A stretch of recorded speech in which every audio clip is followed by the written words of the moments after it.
गेल्या 2 दिवसांपासून राज्याला झोडपून काढल्यानंतर पावसानं आज काहीशी विश्रांती घेतली आहे, तर काही ठिकाणी पावसाची संततधार सुरू आहे। रायगड जिल्ह्यात सावित्री आणि अंबा नदीनं धोक्याची पातळी ओलांडली आहे, तर कुंडलिका आणि पाताळगंगा नद्या इशारा पातळीच्या वर वाहत आहेत। कोल्हापूर जिल्ह्यात पूरसदृश स्थिती उद्भवली आहे। पंचगंगा नदीनं धोक्याची पातळी ओलांडली आहे। जिल्ह्यात आतापर्यंत 723 जणांना स्थलांतरित करण्यात आलं आहे।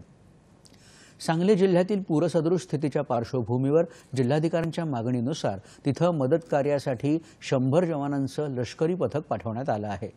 सातारा जिल्ह्यात सुरू असलेल्या पावसाच्या आणि अलर्टच्या पार्श्वभूमीवर 28 जुलैपर्यंत धबधब्यांच्या ठिकाणी पर्यटकांना जाण्यास बंदी घालण्यात आली आहे। येत्या 24 तासात कोकण, मराठवाडा आणि विदर्भात बहुतांश ठिकाणी तर मध्य महाराष्ट्रात काही ठिकाणी पाऊस पडण्याची शक्यता हवामान विभागानं वर्तवली आहे।